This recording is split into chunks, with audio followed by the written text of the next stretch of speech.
Welcome into the 48 Minutes podcast on Believe, where you stay up to date and 48 on all things NBA. I'm Ross Geiger, the host of the show, and I'm joined alongside my two co-hosts and Bruce Bernstein of Pure Hoops Media and World B, Michael Freer. This is episode number 17, and this is our NBA trade deadline special. Bruce and World B, I gotta ask, are your heads still spinning? Just trying to keep up with this stuff has been really like a dizzying exercise. But I will say this.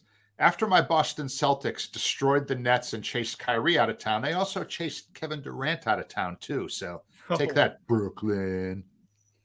What about you, This World is B? You hanging in there? this has been this has been one of the busier trade deadlines that I can remember, at least in recent years. You have big names, you have mid role player pieces, you have key elements going from one place to another, and leave it to the Nets to upstage the Josh Hart deal to the Knicks by getting rid of one of the all-time greats. That was we can't own the city for even a day. No, well, you teed off the first quarter there real nicely here, as we're going to go ahead and skip opening tip. And this may be the last time I say this in the first quarter, but yet again, let's discuss the Brooklyn Nets as they called in the house cleaners to clean out the Barclays Center. Hey, exactly 1 year ago today, the Nets had a budding super team of James Harden, Kyrie Irving, and Kevin Durant. Today, they have none of them. This franchise has been searching for the right combination since dealing draft picks to Boston in 2013 for Kevin Garnett, Paul Pierce, and Jason Terry, a trade that gutted their franchise and built Boston into a championship contender. Now with the two trades this week, they've traded stars for a lot of future considerations and moves that are kind of the opposite of their previous deals. So maybe this shows a new direction for that franchise. Maybe they're going to follow the Boston pattern, which seems to have worked pretty well. Yeah, no doubt about that. World B, what do you have to say on Brooklyn? Well, you applaud the aggressive nature of their moves. They were trying to, they were in. They were trying to get it all together. And mistake number one was really bringing in a inexperienced coach. First they got rid of Kenny Atkinson, who was I think a pretty good coach. And eventually they brought in Steve Nash, which was a bizarre move to begin with. We all thought that, and obviously didn't work out. And we talked about it in the previous episode. I mentioned it. This whole plan, while you applaud the effort, can only be thought of as a colossal failure. There's just on no level 14 games, one playoff series in 3 seasons with this group. It's a horrible, horrible decision, that they went one after the other, and they're reaping the benefits. So we'll see how big of a hit. It doesn't look like they're going to take a massive hit, but it's definitely not the championship contender that they had a month ago. Yeah, and you mentioned those 14 playoff games that they did get. I think I saw this morning they had gotten 16 games. James Harden, Kevin Durant, and Kyrie Irving combined. Only 16 times did those three play on the same floor together. And 6 in the playoffs. I think it's 6 of those, one playoff series. Yeah. That's all you got out of those 3 together. It was fascinating. So last night after Kyrie Irving made his debut for Dallas, a successful debut, I was listening to his press conference and all. He still doesn't get it. He still doesn't seem to understand that. He talked about all these sort of things that happen in Brooklyn, and this happened, but he doesn't seem to kind of insert himself into the equation and that happened because of me, and that happened because of me, and that domino fell because I pulled this BS. I didn't get a vaccine. Everyone else got a vaccine. Blah, blah, blah, blah, blah. It's like he's a passive observer as opposed to the tumor in the body of the Nets. And by the way, and he's never going to get it either. And it speaks volumes, I think, to how the Nets view these 3 players. In that James Harden, they worked out a deal where he wanted to go last year in Philly. KD's always made no secret about wanting to go to Phoenix. Where did he end up in? Phoenix. Kyrie made no secret, or was no secret at least, where he wanted to end up in LA. So where did they send him? Dallas. Yeah, I thought that pettiness on on Joe Tsai's behalf was refreshingly old school. I love that. Absolutely. No problem with it at all. Hey, I'm the one paying the money. I'll make the decisions. Now, it's what's best for the impact. He can screw over Kyrie all he wants. How much is it going to screw over his franchise? I think he got a good return on it, so that works out. But I don't think don't send him to L.A. to spite him and send him somewhere else and get screwed yourself. I don't think that's the right way to do it. I think sending them to Dallas with the return they got was fine. It was just better on top of everything that they didn't send him where he wanted to go. Hey, Ross, Yeah. do you think that Mark Cuban of Shark Tank fame, who is like as shrewd of a businessman as there is, you think Kyrie's going to stick it up his after this season and just say, I'm going to go sign with the Lakers now. See you, Mark. I do have my questions in regard to that, and I'm kind of surprised. I think I mentioned this last episode with Dave Wool on as our guest, but I'm surprised that this is the big swing in order to keep Luka Doncic happy. I mean, you really kind of get one crack at one of these big splashes, and he took it. He took his swing with Kyrie Irving, who's been the most unreliable and kind of unpredictable player we've seen in recent memory, maybe in history of the NBA. I can't date it past like the 1990s, but he's got to definitely be up there. And, there's already rumors swirling about Kyrie still being interested in Phoenix. I mean, as of now, as I said on the last show, Kyrie Irving should be looked at as a rental this year. I mean, he's going to be a free agent at the end of the season. And, last night did look pretty good. I mean, I think he had 20 plus points and Dallas pulled off the big victory on the road against the Clippers. But with KD going to Phoenix, the Suns had been rumored and it seemed confirmed because Chris Paul was asked about it, being dangled to Brooklyn for Kyrie Irving before, they ultimately took the Dallas package. So what's not to say Chris Paul couldn't be traded this summer by new owner Matt Ishbia, who definitely seems to have some guts here, as we'll talk about their trade for Kevin Durant and the package they sent. But keep an eye on that. I think Kyrie Irving and, maybe landing in Phoenix isn't out of the question yet. And that should be a concern to Mr. Shark Tank and Mark Cuban. Back to Brooklyn. I think I'm going to give Sean Marks some credit for these moves. Okay. Kyrie was a cancer. All right. KD has wanted out for a while. So in addition to all the picks from Phoenix and Dallas, because I got picks from Dallas too, they've added Spencer Dinwiddie, Dorian Finney-Smith, Mikal Bridges, Cam Johnson, and then they took Jay Crowder and turned him around for 5 second-round draft picks to Milwaukee. So you put them with that core of Nick Claxton, 40-point scoring machine Cam Thomas, Royce O'Neal if they keep him, and a lot of teams would like Royce O'Neal, but unless we're behind on our wire service copy here, I guess he's still there.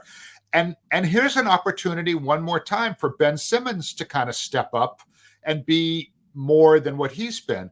So although some of this was created by Sean Marks, I think he did a damn good job of cleaning this thing up and setting them on a course to, for the franchise to move forward. I think they're better off today than they were a week ago, even if their record won't be as good the rest of the season. I think their lineup that they could potentially throw out there with Dinwiddie, the suddenly scoring machine that is Cam Thomas, Mikal Bridges, who we mentioned, I think this is an opportunity for him to become an all-star in this, not only on this team, but in this market. Claxton, who's going to be a contender for most improved player. And then it's either Ben Simmons or, Finney-Smith or whatever you want to put at that to wrap up the starting five. That's not a bad lineup. It's not a championship lineup, but it's not a bad. It's a playoff lineup, I think, and it's definitely a lockdown defensive lineup where teams are going to have trouble scoring on that group, I think, and it's an amazing thing to go from where they were a month ago before Kevin Durant got hurt to where they are now. Not just that those guys are gone, the roster that is there. They're not, the Spurs roster. They actually have people, teams, or players in place to do something this year, and they have all those picks and all those things coming up in the future to either use or parlay into something else. And sorry, Ross, I just want to say one thing quick, then you jump in. I looked at their schedule. They got 28 games to go. I looked at their schedule. I think it's very realistic, even with integrating all these new guys into the team and all. And that's another thing we'll talk about maybe in a minute with Jacques Vaughn's challenge. I think they have a really good chance to go 14-14. Okay. That puts them at 46 wins.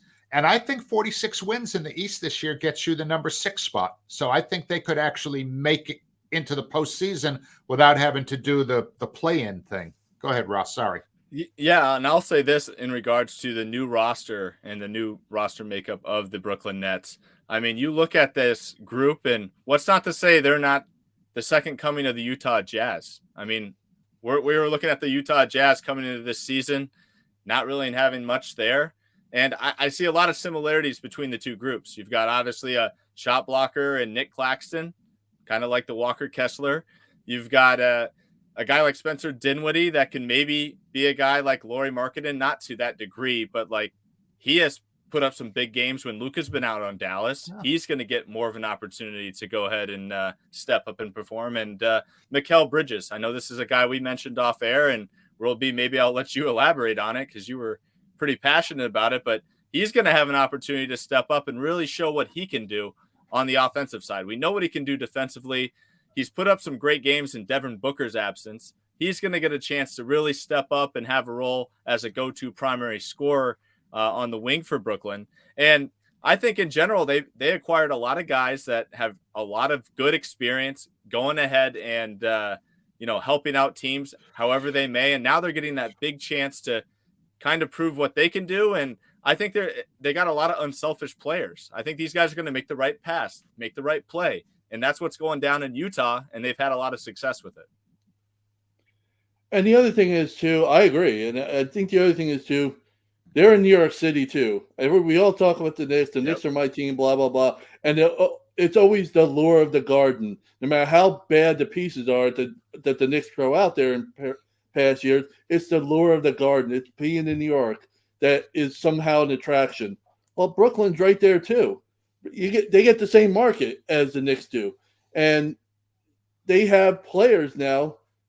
Now, I'll be honest with you. You throw out that starting five, like I just mentioned, the potential starting five against the Knicks starting five, it's at least a tight one. It's not you don't just dismiss because the Knicks have an all-star in Randall and a potential all-star in Jalen Brunson. You don't just immediately give them the edge.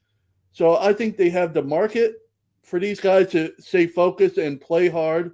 They have, obviously, with a guy like Mikal Bridges, have a Cam Johnson, have a pedigree of success at the championship level, at least making it to that point, to stay focused and stay busy. And I agree with you. I think Mikal Bridges, I just mentioned, has a chance to become the man on a team like this and become an all-star caliber player with his defense and his scoring ability without having to worry about Booker anymore getting his points. Not that he was ever worried, but his is his opportunity to be a number one guy.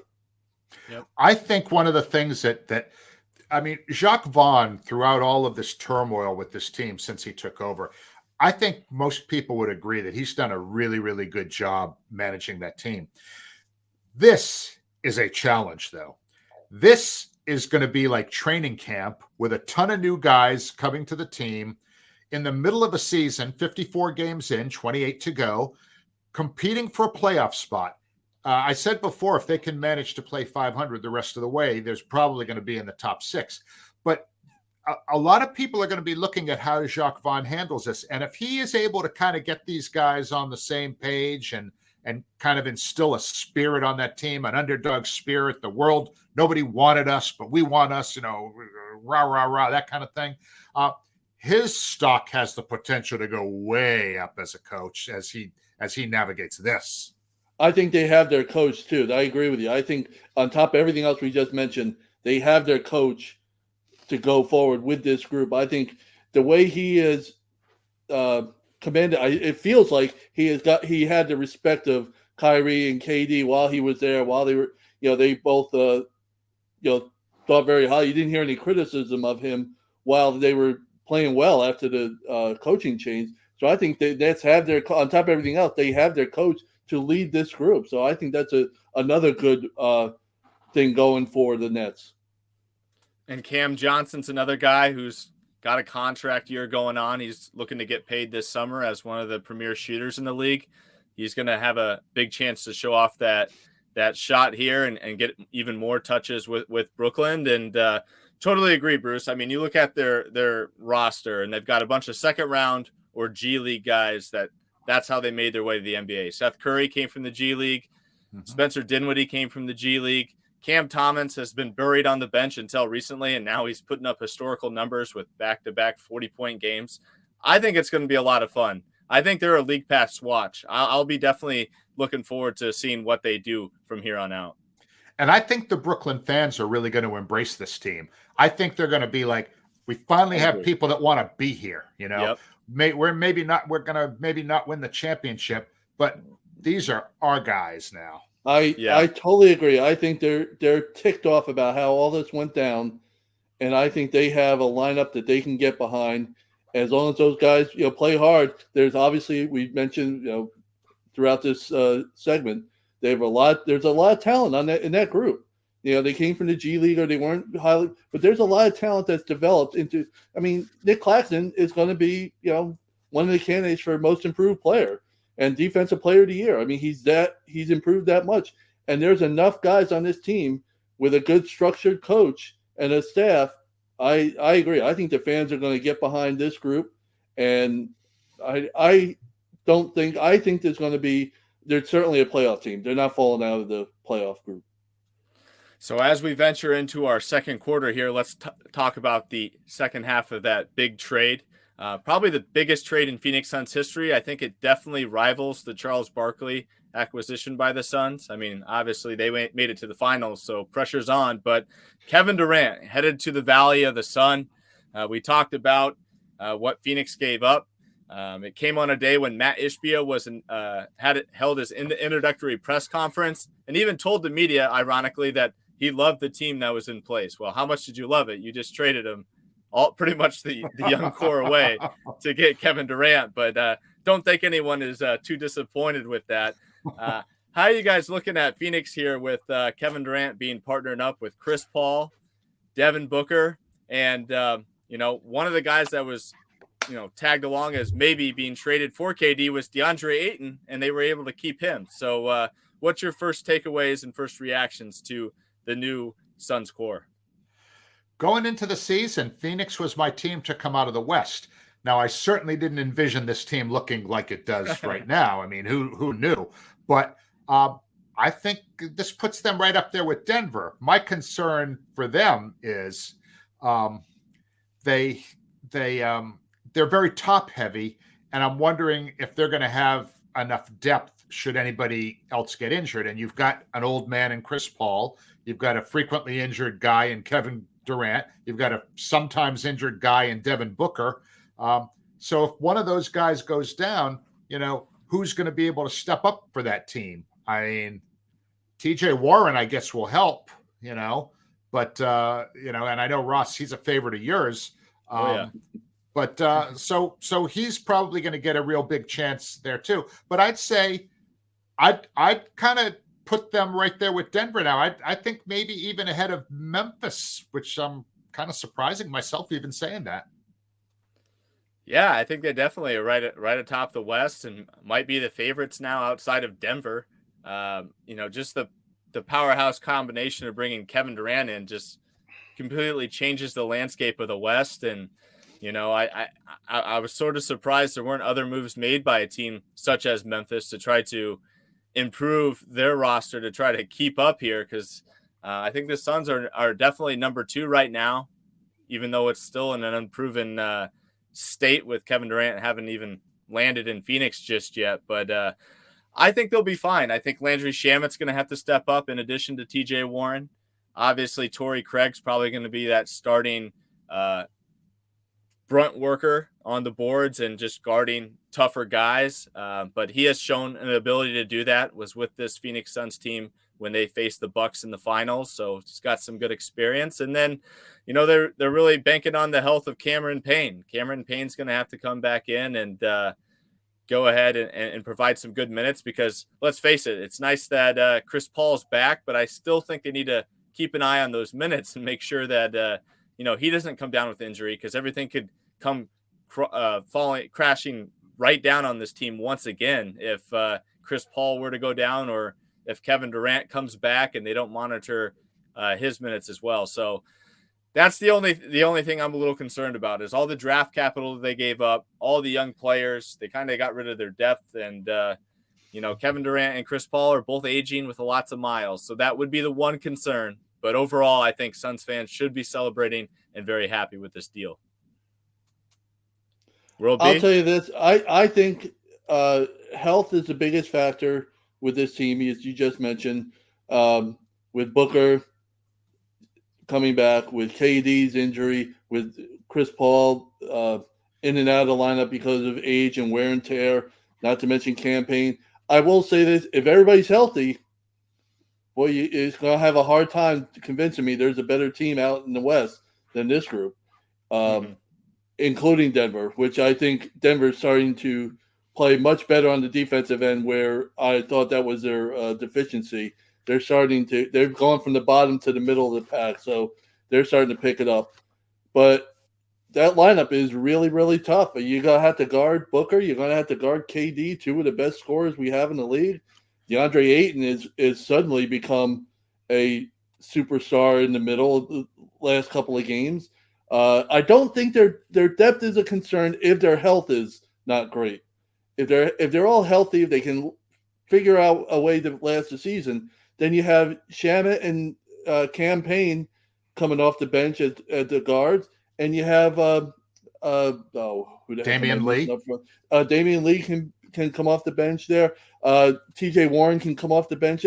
They have pieces to fill the roles that you sent away to get Kevin Durant. So I think that it's the same case with a lot of these teams. Health is a big concern going forward. The Clippers have health issues, even though everybody's healthy at the moment. Let's see if Paul George and Kawhi Leonard can stay healthy.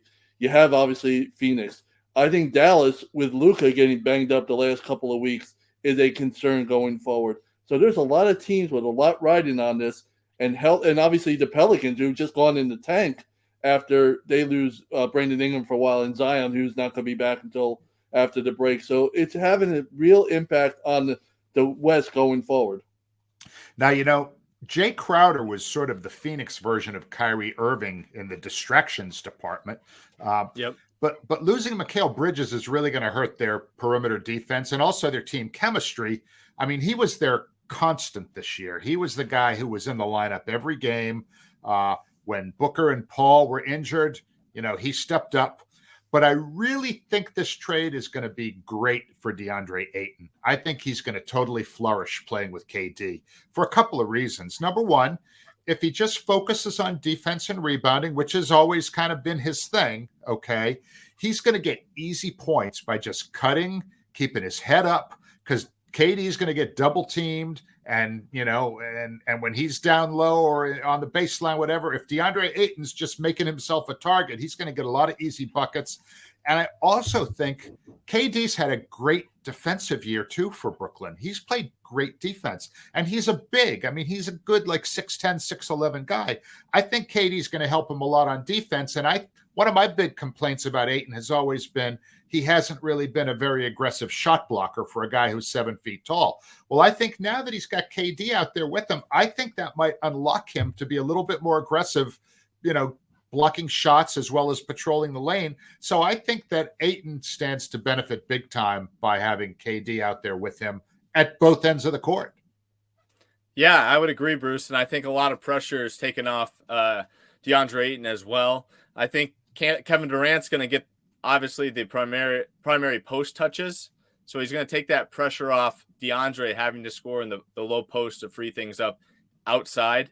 And like you said, he can focus on the boards. He can focus on blocking some more shots or just getting easier buckets because Kevin Durant on the block is going to demand a double team. So he's going to get some nice dump offs there. Just going to have your create hands ready.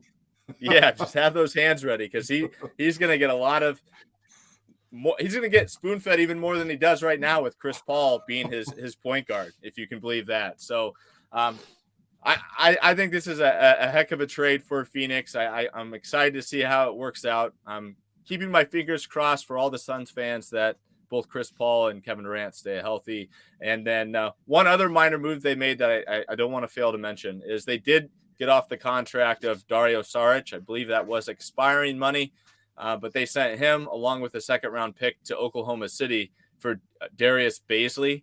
Don't think that Bazley is actually going to stick in Phoenix. I think that's actually just going to open up a slot for them to go ahead and add a buyout candidate. So they're going to have an open roster spot available. And that could also be interesting. I mean, if you get bought out by a team that you're on, who wouldn't want to play with Chris Paul, Kevin Durant, and Devin Booker to try to win a championship? So they might have some good candidates that could be interested in joining the Suns team. It's a good day for the Suns. It's a really good day for the Suns. Absolutely. By the way, I don't disagree with anything you said about Ayton and whatever, how this could benefit him. But I get it. But can we baby the guy any more than we do already? The guy just signed a max deal in the offer sheet, max deal. And we're talking about him like, oh, this will benefit him because he doesn't have to carry the load. Well, I just gave you a max contract. Carry something. Yeah. I mean, come on. I get what KD brings and what it all means, and now they're legitimately a championship contender more so than they were a week ago. But we're talking about, well, now DeAndre doesn't have to do this, or he doesn't have. Well, he's got to do something here. He just wanted a max deal, and he got ticked off that the Suns didn't give it to him, and he made him sign the offer sheet. Sign the offer sheet that the Pacers gave him. But like, you got to do something now. You got to carry a little bit of the load. Yeah, I mean, one thing with DeAndre Ayton, let's give him some credit here. Defensively, he's a guy that can be in a high pick and roll and doesn't get totally exposed. He moves his feet pretty well. He knows where to be positionally on the floor. So I think defensively, like, that's one big thing going for him. He's a 7-footer that can move. I wouldn't, of course, put him on a Bam Adebayo level, but he's certainly in the tier right below that at the top. And that's a hell of a value to have to a team that's playing in 7-game playoff series. Yeah, I don't disagree with that. And I think you're right. And at the end of the day, I don't begrudge him for getting his money. Let's all get whatever we can get, and that's fine. It's just funny that he wanted a max deal. The Pacers gave it to him. The Suns match, and now we're talking about him like, well, now he doesn't have to do this as much. He can do this, and it's all true. But it's like, at what point do you just step up? I mean, and he had the last couple of games. He's had a couple of 30, 15 games. He's playing like an all-star, at times. But it's just, stop with the baby and DeAndre. Let's go out and dominate. Dominate. He's just moved one step down in the pecking order, though, right? Because so in some ways, I don't know much about his personality, but I have heard people say that he can be pretty laid back or whatever. So, some guys, they might get the max contract, but they're not the alpha male mentality type. He might be more ideally suited to not necessarily do less, but do some of the dirty work things that he does just a little bit better. That's all. For sure. This is a wonderful opportunity for him. Yes. And with that, we've reached our halftime buzzer, and we will be back in just a moment.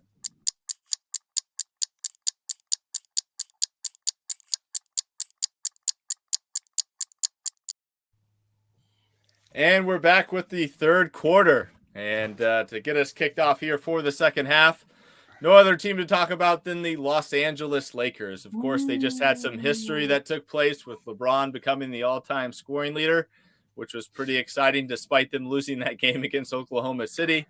But this deadline week, the Lakers also moved around some chess pieces as they continue to tinker with their complicated chemistry experiment. So will this deadline week increase their chances? And I'll go over a little bit of the trades here and then let you guys kind of bounce your ideas off that. They first moved Juan Toscano-Anderson, Damian Jones, and a lightly protected 2027 first rounder, which was a prize pick, along with Russell Westbrook of all players. And they shipped them out to Utah. D'Angelo Russell is headed to the Lakers, along with Malik Beasley and Jared Vanderbilt from Utah. And then, of course, Minnesota in that 3-team swap receives Mike Conley and Nickeil Alexander-Walker. And then today, on Thursday, earlier in the afternoon, they traded Patrick Beverley to Orlando in exchange for Mo Bamba.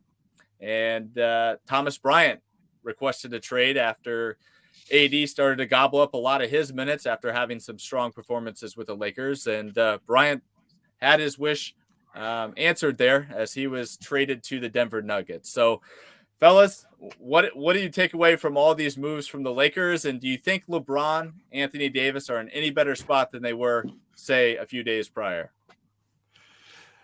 If LeBron can drag this group of knuckleheads into the playoffs and do any damage at all in the postseason, it will be one more amazing achievement for the man who would be GOAT. Here's my favorite part of this trade, and there's so many good things to talk about here. We're probably headed to overtime today, but that's okay. I think with the Lakers, it's like they finally unloaded one Russell Westbrook and 2 little U's reserved, as you said, and got back Malik Beasley, Jared Vanderbilt, and another Russell, in this case, D'Angelo Russell. I find this move fascinating. Scottie Pippen Jr. is now going to be teammates with Malik Beasley, who was romantically involved with his mother, Larsa, within the past couple of years. Has Scottie requested a trade yet? I mean, no. What? WTF? We're trying to keep it clean here, okay? Yep. How is that going to work, fellas? I mean, fortunately, Scottie Pippen Jr. is not a big piece to this puzzle, but definitely an awkward first introductory welcome in the locker room when he goes to shake his hand. Hi, I'm Malik. And he's like, yeah, I know who you are. Like, you were dating my mom a few months ago. So, unbelievable story there. Fortunately for Malik Beasley, he does bring an outside shot, which is much needed on this Lakers group. Definitely looking forward to see what he can do there. I've always been a big fan of Jared Vanderbilt. I know I've mentioned it on the show.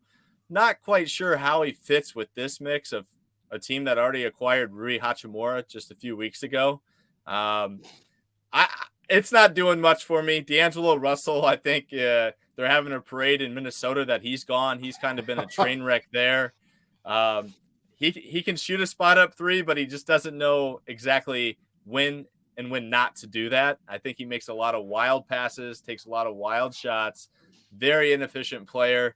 I think he's going to drive LeBron to get some more gray hairs in the process. But I don't know, World B, can you help me out? Because I this Lakers team is just nonstop entertainment, and I guess it's a wait and see approach at all times with this group. Is Anthony Davis going to stay healthy? We'll have to wait and see. Is this group going to mesh? We'll have to wait and see. What do you have to say?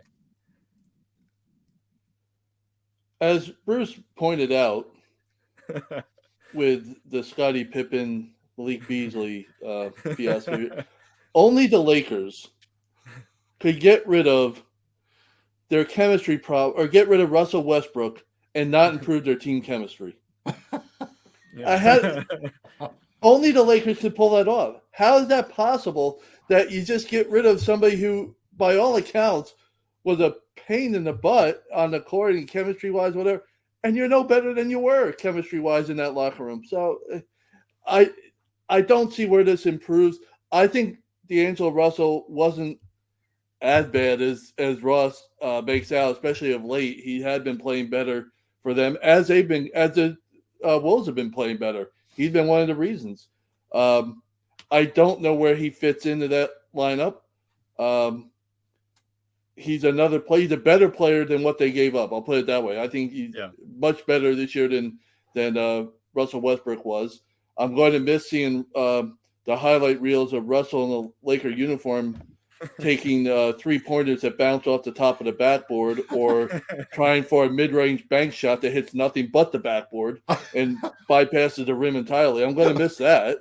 That was a treat all its own, but it really doesn't put them in any better spot, I don't think, than they were when the day began. And they're still battling to get in the play-in tournament. It doesn't put them any better. It's all going to be on KD and LeBron at the end of the day. And they haven't shown, since AD's come back, they haven't shown the ability to dominate when they're on the court yet. They just haven't. When I talked about the knuckleheads that LeBron's going to have to drag into the post, knucklehead number one is D'Angelo Russell.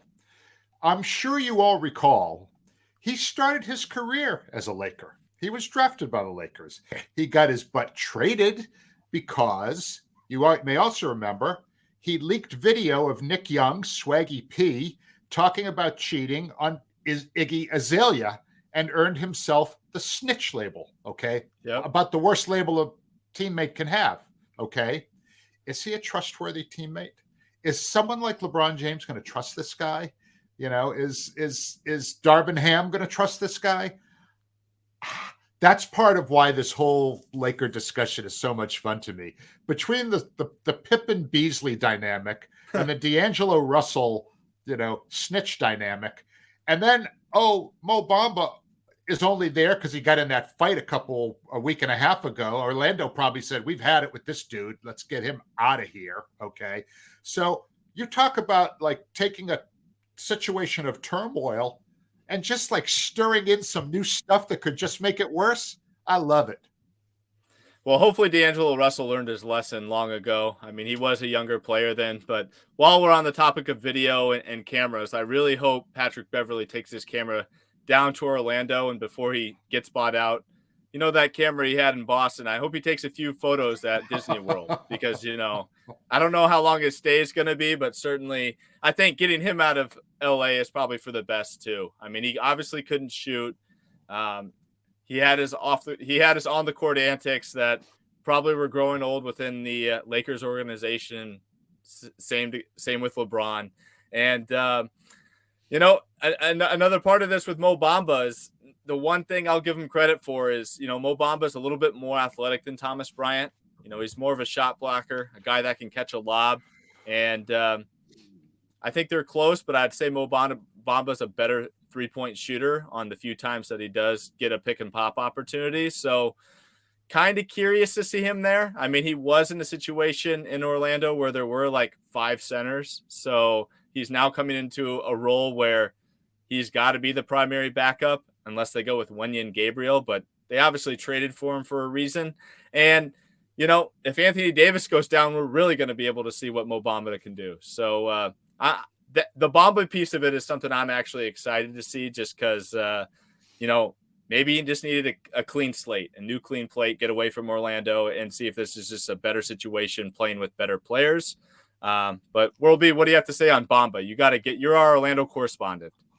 Well, I'll tell you this. First things first, I'm a Thomas Bryant fan. I have been for a long time. So I happen to think he's a better player than Mo Bamba. Maybe okay. Mo Bamba, or at least he's a more productive player, or he's proven to be. Mo Bamba may have more potential down the line, but he hasn't shown it yet to me. He's shown it at times, just not as much as I think Thomas Bryant. Thomas Bryant's just a victim of bad health. He's produced whenever he's had his time. As far as down in Orlando, it was a case of Wendell Carter Jr. was getting the starting minutes. They have Mo Wagner coming off the bench, who could start for a lot of teams too. He's a very talented player.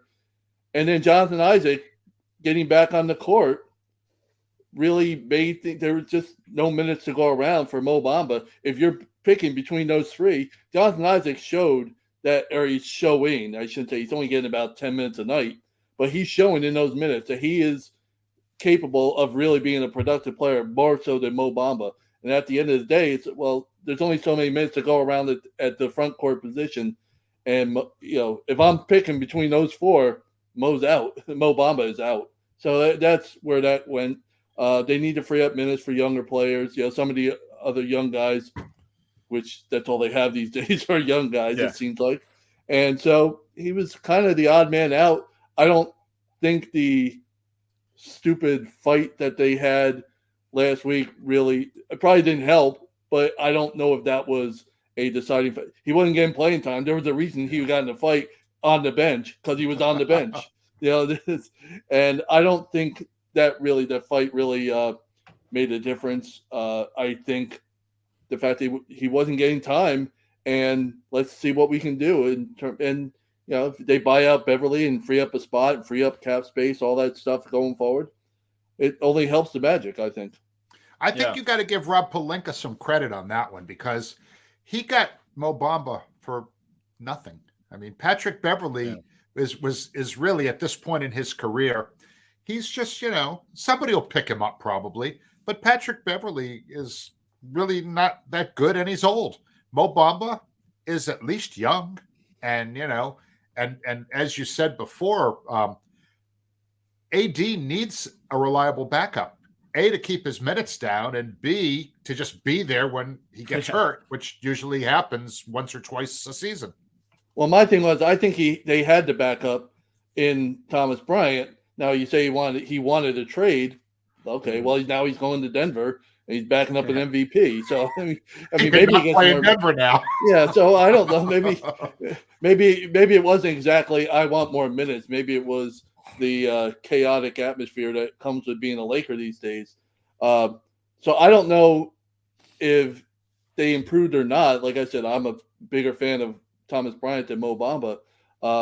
And then they wanted shooting help, and they get Malik Beasley, which is fine. But we talked about early on in our podcast, right up the road is Malik Monk, another Malik that they could have just kept and didn't have to make all these moves, and could have provided the 3-point shooting that they obviously need, because LeBron James, for his excellence and everything, and AD for his all-star capability, AD doesn't shoot the three anymore, thankfully. His work should be more in the post. And LeBron, for all his greatness, and we've talked about it, I'm a big, huge fan of his. He's having a terrible season shooting the three. Just terrible. And if those are your two main players, and neither one of them, either one's not taking the three anymore and the other one can't hit it, yeah, you need shooters. But you had one, is my point, months ago. Yep. And one other thing I wanted to do before we move on to our fourth quarter here is, I think we'd be doing a disservice if we failed to mention Mike Conley heading to the Minnesota Timberwolves. We had talked about Anthony Edwards maybe needing some mentoring, needing, some help, some guidance. What better player? I think that, people have given the Minnesota Timberwolves a hard time of like, you traded all those guys and what'd you get back?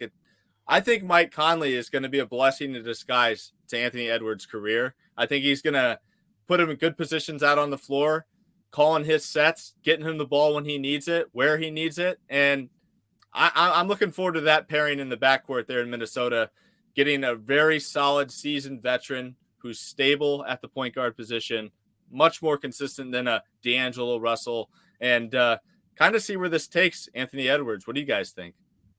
I agree. I'm a huge Mike Conley fan, always have been. People forget there was a time that he was the highest paid player in the NBA. When he signed his contract a number of years ago, he signed like a 5-year deal for like $150-something million. That was like $30 million a year.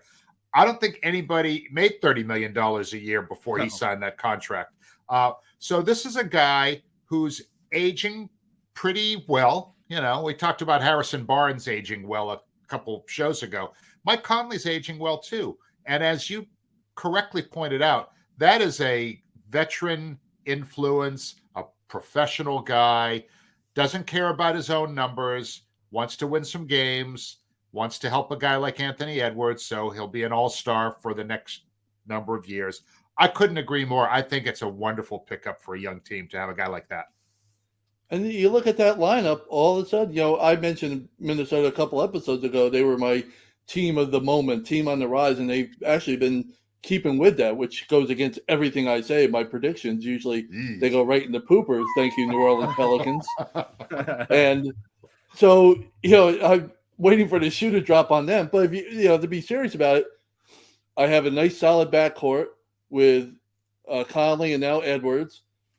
Rudy Gobert will give him time to get solidified there a little bit more, I suppose. Well, even though it well has, let me cut you off real quick. Is anyone more familiar with Rudy Gobert than Mike Conley? right, That's right. That's an Right. excellent point. And that let's assume it can only help his game because it really hasn't had the impact on Minnesota as they were hoping for, and they're stuck with him for a while. So you better do something to make it work. And then Karl Anthony Towns, when he gets healthy, you got to fill out the last spot, but that's a decent group to build on and compete with down the stretch. It's going to be health with Mike Conley. It's that's what it is with all these other guys. It's going to be a health issue with him going forward. If he can stay healthy, that's a nice piece to bat. I don't know where they are in the championship level, but that's a really competitive, solid playoff type potential lineup in Minnesota. Yeah, I think just to kind of close things off here in Minnesota, they can only go as far as Anthony Edwards can take them. I think the bottom line is how he plays is how it increases their chances or decreases their chances. So that's my all-star. Remember that. I think they took that into consideration, kind of realized that as well. They're only going to be as good as Anthony Edwards can be. And if you can bring in a guy like Mike Conley that can help elevate his game and is also familiar with Rudy Gobert, helping him maybe make a easier transition of getting back to who he used to be in Utah, this was a great gamble and a great pickup. And I think it's kind of fallen a little under the radar. So I wanted to be sure we mentioned it on tonight's pod. I totally agree. Good job, Ross. All righty. And for our fourth and final quarter, just kind of wanted to open it up to any other trades that really caught your guys' attention around the league. I do want to point out there were only 2 teams that didn't make a single move this deadline week, and that was the Cleveland Cavaliers. Of course, they went ahead and made a huge splash in the offseason, so they already kind of made their big move in Donovan Mitchell from Utah. And the one that was a little weird, didn't make one move at all, the Chicago Bulls. But other than that, I don't know if you guys want to touch upon that fact or any other deals around the league. Just wanted to open the floor here. Well, also Miami didn't really do anything either. So yeah, that's true. And that's a team that's very incomplete at this point. But I mean, who would they move? Kyle Lowry? Who wants Kyle Lowry at this point? I mean, the guy's a spent force and he's making like $40 million. So I think, they're just going to have to live with him. No, to me, the one that really made a lot of waves in my mind is the Jay Crowder going to Milwaukee. Okay. He's now on his 3rd team in less than 24 hours. That's pretty good. He's not quite in Billy Owens territory yet, but he might be getting there, I think it's an incredibly good move for the Bucks. He's been in bubble wrap all season. He's healthy. He's rested. He's got fresh legs. He's got to play a third of the season. His energy down the stretch should really help gas up that team for a nice closing run. And he's a Milwaukee guy, or at least, like yourself, a Marquette guy. Yep. So I think Milwaukee. And what did they give up for him? Just draft picks, right? And not even first-round draft picks. So I think that puts Milwaukee right there, maybe even if not even with Boston, maybe even a slight bit above Boston. If those 2 teams play in the playoffs, I think it's guaranteed to go 7 games, and Jay Crowder has really been is a big reason I feel that way. Will B, any trade stand out to you? Well, it's a little under the radar move, and it's not going to get a whole lot of attention. I think Luke Kennard ended up in Memphis. Yes. Can help them. I looked at the numbers. I really have a hard time understanding. And I'm not questioning because I'm a big Ty Lue fan. I don't know why he wasn't getting the minutes with the Clippers.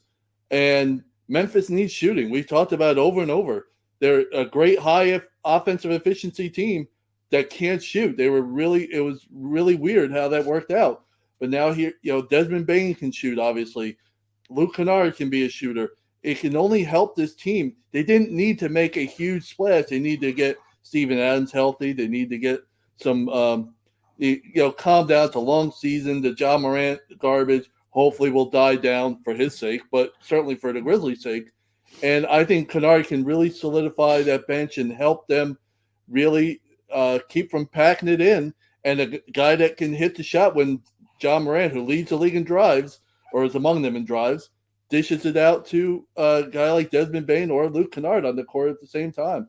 So I'll be interested in that. I think Bruce's team, Mike Muscala is not a bad pickup. It's an under the radar thing, but he adds depth. He was 10th in minutes on Oklahoma City, and he was 4th in 3-pointers.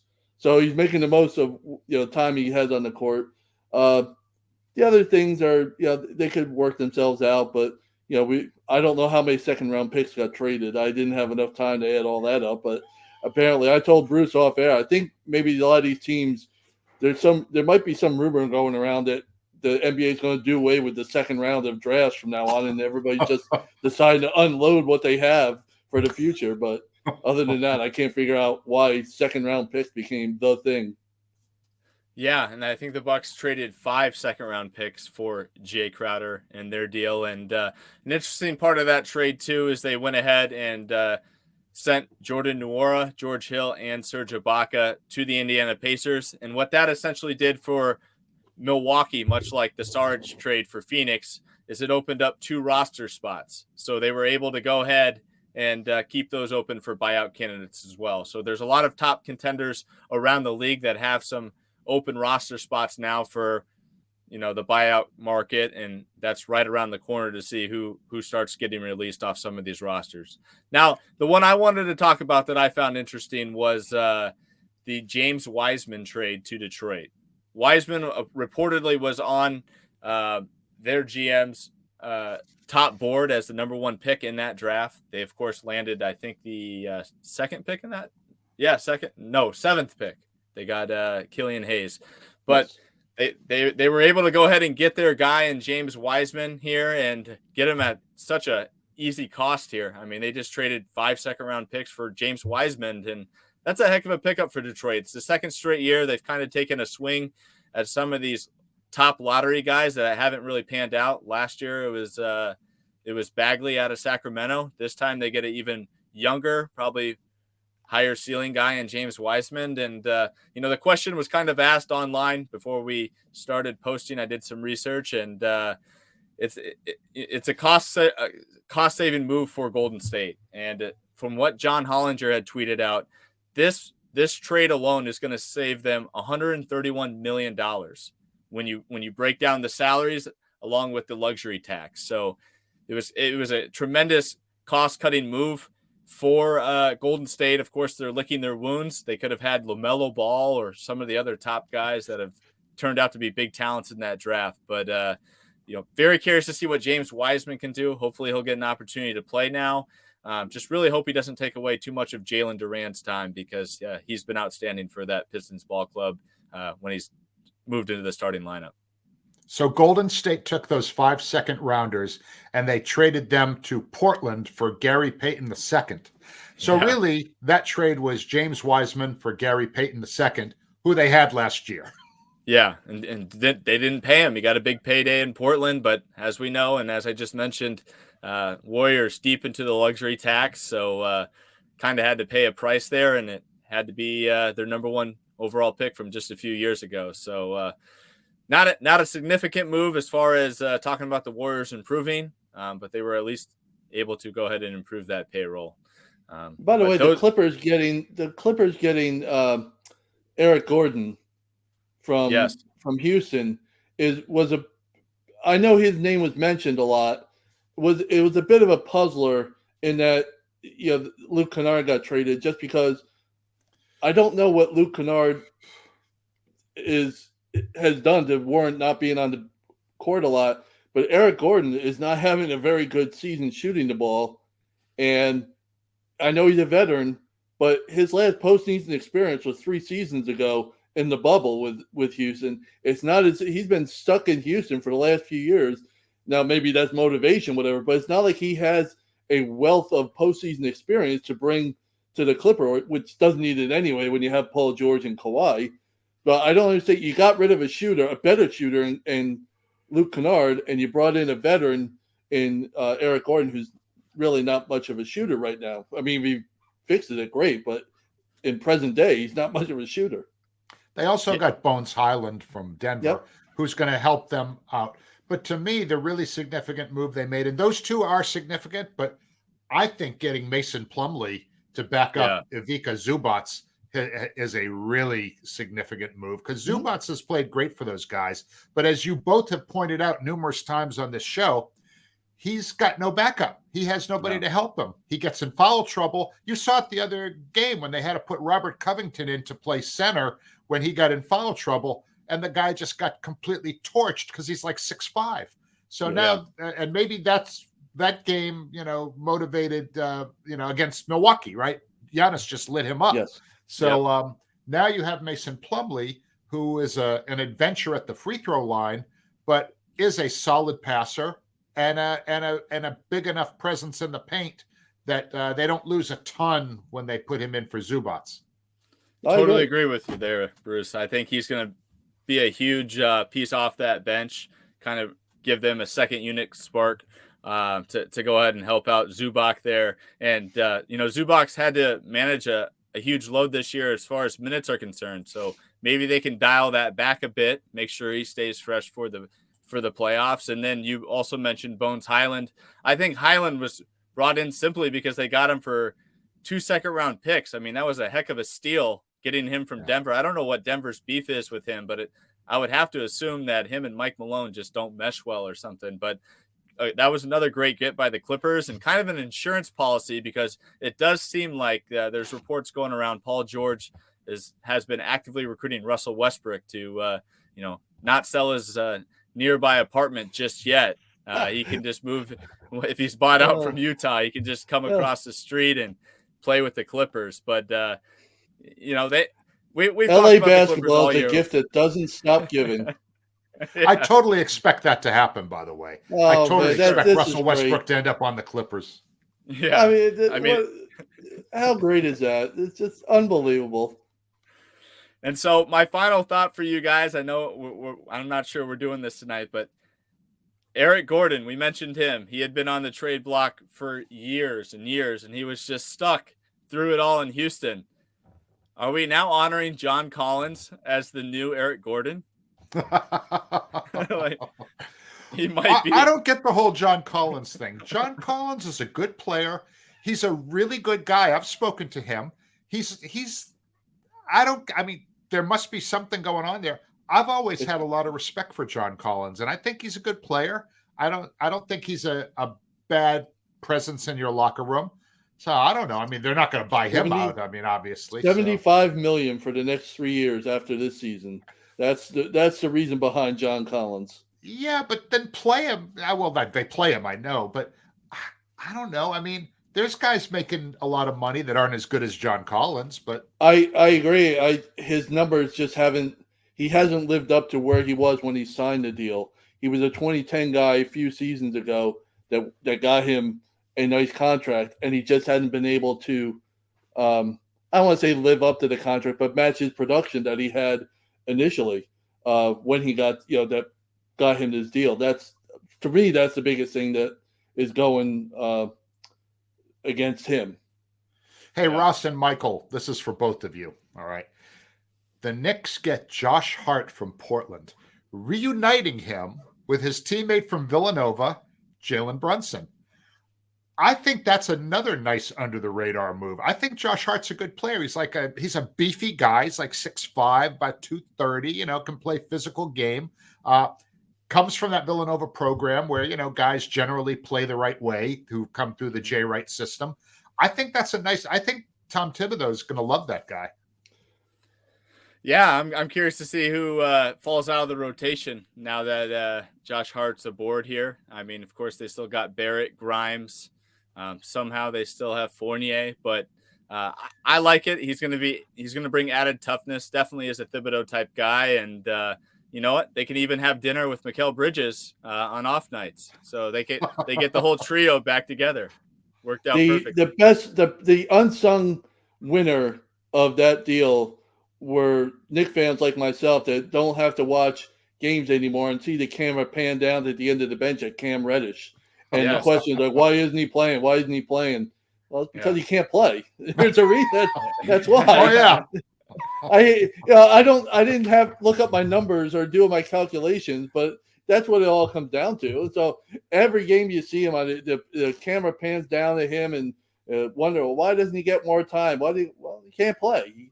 If you're a shooter, outside shooter, and can't shoot, kind of running out of things for you to do. So it's so I agree. I think it could help them. All jokes aside, I think it could actually help them. But then, where are they going to get out of it? Are they going to get out of the play-in tournament field? At this point, I don't see it. No, Yeah, me probably neither. not. But they can still be better. I mean, they could still end up with a good record. Yep. I got nothing else, guys. I think we emptied our bag pretty good I here. think we did. Yeah. That's Want to good. thank everyone for tuning in to our special NBA trade deadline edition of the 48 Minutes podcast. We'll be back with you next week. We hope you have a great weekend, and we will see you on Tuesday. Take care, everybody.